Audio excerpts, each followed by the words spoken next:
उम्मीद साहब सिर्फ नहीं हो रहा कि वो पहले अभी हुकूमत करके गए हैं, अभी 8 दिन भी नहीं हुए और ये फैसले इन्हीं के ही हैं जो कि अब अवाम को भुगतने पड़ रहे हैं। ना सिर्फ ये कि वो इसमें आकर अवाम के साथ एहतजाज करने के इंदिए दे रहे हैं या कर रहे हैं, बल्कि अपने आप को उन तमाम फैसलों से एक फासले पे भी कर रहे हैं। फैसल करीम कुंडी साहब कह रहे हैं कि जी ये नून लीग की हुकूमत थी, हम तो इत्तेहादी थे, और अगर बिलावल भुट्टो वजीर आजम होते तो फिर तो अवाम दोस्त फैसले होते। तो आप समझते हैं कि इसमें ये तमाम जिम्मेदार हैं या एक दूसरे के ऊपर डाल के बात बन सकती है इनकी?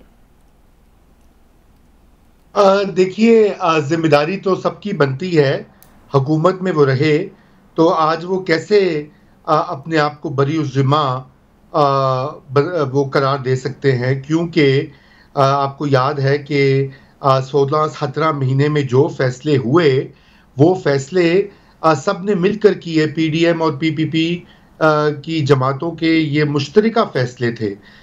चुनाचे मैं ये समझता हूँ कि वो ये लोगों को जो है वो चूना लगाना इस वक्त इतना आसान नहीं रहा, क्योंकि पाकिस्तान की आवाम अब सोशल मीडिया के दौर में बहुत ज़्यादा अवेयर हो चुके हैं। वो पुरानी बातें नहीं रहीं कि वो आप उनको जो मर्ज़ी कह देंगे, जो मर्ज़ी सिखा देंगे, वो क्या कहते हैं, चुप रहेंगे और पूछेंगे नहीं। अब तो सवालात उठेंगे। जी बिल्कुल।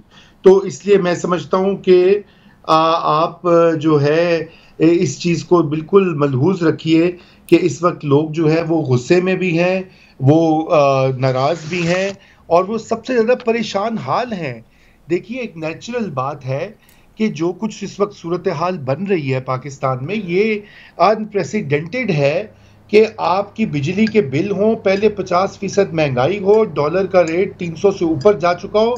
ये एक इकोनॉमिक मेल्टडाउन, क्रैश की सूरत हाल है और इसकी जिम्मेदारी बिल्कुल उनको लेनी चाहिए। लेकिन जो मौजूदा हमारी निगरान हुकूमत है उसको भी चाहिए कि वो अब लोगों को रिलीफ का सोचे और वो सिर्फ ये ना देखे कि उन्होंने IMF के मायदे किस तरह पूरे करने हैं और IMF को कैसे खुश करना है, उससे कुछ हासिल नहीं होगा। जी रज़ा रूमी साहब, ये तो आपने बिल्कुल सही बात की, लेकिन इमरान साहब क्या ये इस हुकूमत के पास कोई ऑप्शन है? वो अपने तौर पर कहाँ से पैसे लेके आएँ कि खुद कोई सब्सिडी दे दें या कोई रिलीफ दे दें? अगरचे बहुत से मशवरे तो उनको दिए जा रहे हैं कि आप यूं कर लें, आप जो मुफ्त बिजली मिल रही है बहुत सारे अफसरान को और सरकारी मुलाजमीन को, उनको आप कम कर दें बिजली का रिलीफ और इधर अवाम को दे दें। ये सब चीज़ें आपको लगता है कि कोई वाकई सीधा अवाम को रिलीफ पहुँचा सकती हैं? देखिए समीना, जिस हालात में हम हैं इस वक्त, जिन हालात में, उनमें ये कतरा कतरा करके दरिया बनेगा, क्योंकि हमारे पास इतने वसाइल नहीं हैं कि हम एकदम से IMF को आंखें दिखा दें और IMF से कि जाओ उसे नहीं मान दें और अपनी मनमानियाँ करनी शुरू कर दें। ऐसा मुमकिन नहीं है। इसलिए आपको ये करवा गूंद पीना पड़ेगा। आपको अफसरों की, आप बिल्कुल भी, अगर आप अफसरों के यूनिट ख़त्म नहीं फ्री कर सकते तो कम से कम इसको जितना कम कर सकते हैं उतना कर दें। क्यों नहीं कर सकते? खत्म भी कर सकते हैं। मैं यही अर्ज कर रहा हूँ ना, लाखों में तनख्वाहें भी ले रहे हैं, फिर बिजली भी फ्री। जो बेचारा चंद हजार कमा रहा है उसको बिजली भी पैसे। समीना, इशू ये नहीं है। इशू ये है कि ये आपको ये भी देखना पड़ेगा कि ये उनके घरों के या अफसरों के ये यूनिट हैं या दफ्तरों के। अब जो यूनिट है वो किसी आप अफसर को ये तो नहीं कह सकते कि जी आप अपने दफ्तर का बिल खुद दें। अलग बात है। हाँ जी, लेकिन अफसरों ने भी क्या काम किया हुआ है उन्होंने, क्योंकि दफ्तरों की बिजली फ्री होती है तो बहुत सारे अफसर ऐसे होते हैं जो अपने घर में, एक तो इन्हें 4-4, 6-6, 8-8 कनाल की कोठियाँ मिली होती हैं, तो उसमें क्या करते हैं, एक छोटी सी नेक्सी बना लेते हैं और उसमें कैंप ऑफिस बना लेते हैं, या अपने ही किसी नेक्सी की जगह ना हो तो अपने घर के एक कमरे में कैंप ऑफिस बना लेते हैं और वहाँ पे फिर इसको कैंप ऑफिस डिक्लेयर करके तो वो भी उसको ऑफिस के खाते में बिजली का बिल जो है ना उनके घर का भी जाता है। इन सारी चीज़ों पे पाबंदी होनी चाहिए। इसके अलावा मुझे ये बताएं कि अगर सऊदी अरब और ईरान एक दूसरे से मिल सकते हैं, इकट्ठे हो सकते हैं, तो हमें क्या तकलीफ़ है? अगर ईरान आपको सस्ती गैस दे रहा है, अगर ईरान आपको सस्ता तेल दे रहा है, अगर ईरान आपके साथ इस मुश्किल वक्त में साथ देने को तैयार है, तो हमें इस पे क्या मामला है? हम क्यों सिर्फ अमेरिका बहादुर के दबाव में ईरान से डरते फिरते हैं, ईरान के साथ ताल्लुकात बेहतर करना नहीं चाहते, ईरान से अपना फ़ायदा? भाई आप बताएं कि हमारे तो अवाम मर रहे हैं, हमने अवाम को रिलीफ देने के लिए हमें अगर ईरान क्या किसी के पास भी जाना पड़े तो हम जाएंगे। एक तरफ आप जो है इस बात से तंग है कि जी अवाम सड़कों पे आ जाएंगे तो हालात और बाकी लोग कर रहे हैं ना, हम देख रहे हैं बाकी जो रीजन की कंट्रीज हैं वो तो कर रही हैं, ईरान के साथ भी ट्रेड कर रही हैं और भी आपस में भी कर रही हैं, लेकिन सारी पाबंदियां हमारे लिए क्यों आ जाती हैं? चौधरी साहब, आपको लगता है कि ये जो ईरानी ऑफर है ये पाकिस्तान के लिए मुआविन साबित हो सकती है इस एनर्जी क्राइसिस से निकलने के लिए भी, और महंगे जो हमें बिजली घर हैं इनसे जान छुड़ाने के लिए भी हमारे लिए कुछ उसमें बेहतरी हो सकती है? तीन तरह की देखिए ज़मीनत करनी पड़ेगी आपको, एक शॉर्ट टर्म, मिड टर्म और लॉन्ग टर्म। ईरान वाला ऑप्शन लॉन्ग टर्म है, उसकी पाइपलाइन आएगी और वो फिर उसके बाद जो टपी एक मंसूबा है शायद वो जो है उस पर काम शुरू हो और फिर वो that is a long term solution. Immediate solution जो है वो आपको जो है ऑल्टरनेट एनर्जी जो रिसोर्सेज हैं उनके ऊपर जाना पड़ेगा। उसमें सोलर है, उसमें जो है लिक्विफाइड नेचुरल गैस है, वो जो है उसको कैसे आप इस्तेमाल कर सकते हैं, उनके ऊपर जो है वो जाके ये मामला हल फ़ौरन करना पड़ेगा। अभी जो शॉर्ट टर्म में ईरान वाला मामला जो है वो नहीं है। दूसरी बात, एक बात मैं बिल्कुल खुल के कहना चाह रहा हूँ कि हमारी आदत है कि हम अमेरिका को बहुत हद पे तनकीद बनाते हैं, लेकिन मुझे ये बताइए कि IMF का मुआहदा करने से पहले अगर आपका वज़ीर-ए-आज़म अमरीकन सफ़ीर को बुला के ये रिक्वेस्ट करे कि हमारी इमदाद करें और हमें उस जो डील कट करने में आप अपना असर और सूख जो इदारों पे है वो इस्तेमाल करें, और फिर उसके बाद आप हर एक छोटी छोटी सारी बात के ऊपर उनके पास इमदाद मांगने जाएं और फिर आंखें भी निकालें, ये नहीं हो सकता। पाकिस्तान की जो दूसरे रीजनल ममालिक हैं, आप हमसाया ममालिक हैं, अफ़गानिस्तान की GDP के तो खैर इशू भी नहीं है, उनके इशूज़ और हैं। हिंदुस्तान की GDP जो इस वक्त जो उनका फॉरेन रिज़र्व्स हैं वो $630 बिलियन से ऊपर है, 630 बिलियन, और इतनी FDI फॉरेन डायरेक्ट इन्वेस्टमेंट वो लेके आए हैं। सो आप अपने हालात का जो तकाबुल है जब दूसरे रीजन के ममालिक से करते हैं तो उसमें देखने बहुत सारी चीज़ें देखनी पड़ती हैं। पॉलिटिकली भी आप किस ब्लॉक में हैं, इंटरनेशनल सियासत भी एक होती है, उसमें पाकिस्तान कहाँ पे खड़ा होता है और उसमें किस तरह से काम करता है। अभी हम शायद इतने क्योंकि डिपेंडेंट हैं मुआशी तौर पे दूसरे ममालिक के ऊपर, इसलिए हम आज़ादाना फ़ैसले लेने की पोजीशन में नहीं हैं।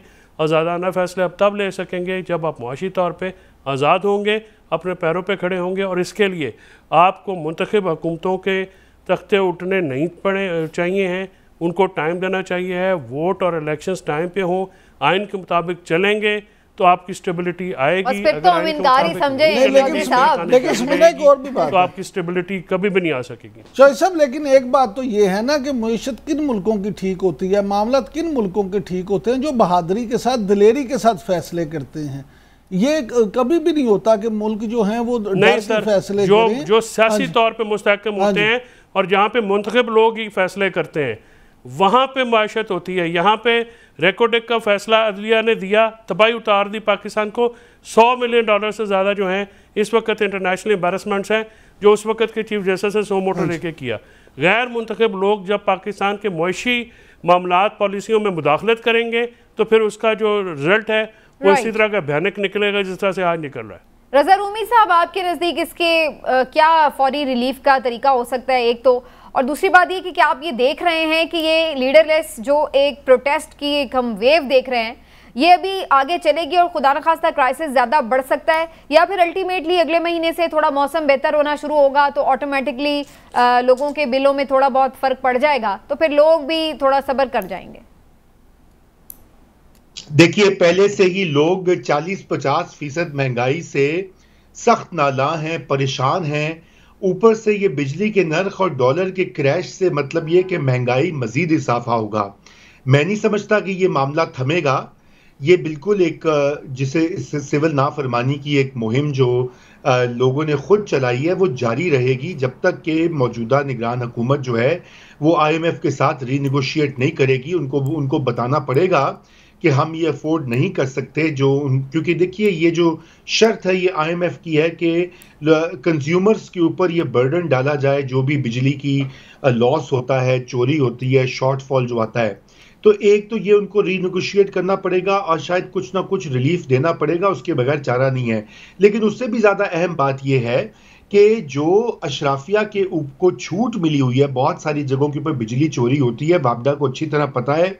बड़े बड़े जो हैं इंडस्ट्रियलिस्ट और दीगर तबकात जो कि फ़ायदा उठाते हैं, बिजली की चोरी में मुकम्मल हिस्सा लेते हैं, वो वापडा के एहलकारों की मंशा के साथ होता है, उनकी इन्वॉल्वमेंट के साथ होता है। उस पर क्रैक डाउन करना पड़ेगा। देखिए, ये नहीं होगा तो लोग उस वक्त तक नहीं शांत होंगे, लोग उस वक्त तक परेशान रहेंगे कि क्या वजह है कि उमरा को और खवास को तो हर छूट हासिल है, उनके लिए तो पूरे मुल्क के वसाइल हाजिर हैं, लेकिन एक आम आदमी, एक मिडिल क्लास का घराना जो है वो क्यों इस चक्की में पिसे कि पहले वो 50%, 100% महंगाई का सामना करे और मजीद महंगाई उसके ऊपर थोपी जाए। ये बड़ा सीरियस मसला है और सबसे बड़ा इम्तहान है इस निगरान हुकूमत के लिए। इलेक्शन कमीशन दीगर, ये तो हुकूमत उनकी है, तो उनके लिए भी ये बहुत बड़ा चैलेंज है और मुल्क इलेक्शन की तरफ जा रहा है। ये ना हो कि ये जो अगला इलेक्शन है ये एक बहुत बड़ा जो है वो ये भी आपने खबर ही दी है रज़ा रूमी साहब कि मुल्क इलेक्शन की तरफ जा रहे हैं। इस पे तो मैं अगले सेगमेंट में डिटेल से बात करती हूँ। आपने क्या कहना है इमरान साहब, वरना मैं एक बड़ा इंटरेस्टिंग शॉर्ट भी चलवाने वाली थी। जी, आप जरूर चलवाएं, लेकिन रज़ा रूमी साहब आपने जो कहा ये बिल्कुल ठीक बातें हैं, लेकिन एक बात मुझे बताएं कि लाहौर जो सूबाई दारुल हुकूमत है और पाकिस्तान का जो सबसे बड़ा शहर है कराची, वो और तीसरे नंबर पे जो आपका शहर है फैसलाबाद, मैं इन 3 शहरों की आपके साथ बात करता हूँ और सबूत के साथ ये बात करता हूँ कि यहाँ ऐसे इलाके हैं जहाँ पे 100 घर मौजूद है, लेकिन वहाँ किसी एक ने मीटर नहीं लगाया हुआ, सब ने कुंडियाँ डाली हुई हैं, सब जो वो लेस्को हो, वो के इलेक्ट्रिक हो, वो फेस्को हो, उसके लोगों को बहाना देते हैं और उनके कोई उन्हें पूछने वाला नहीं है। वहाँ एसी भी चल रहे हैं। यही तो बात कह रहे हैं रूमी साहब, मैं यही कह रहा हूँ ना, बिल्कुल सही है। मैं यही कह रहा हूँ, बात कह रहा हूँ ना, इनको पकड़े ना, इनको पकड़े। ये लोग जो कि बिजली चोरी में, कुंडा में, सिस्टम में इन्वॉल्व है, इनका मुहासबा करें, इनको कटहरे में लाएं और ये क्रैकडाउन, क्योंकि आवाम को भी पता लगे ना कि सिर्फ उनके ऊपर बर्डन नहीं आ रहा।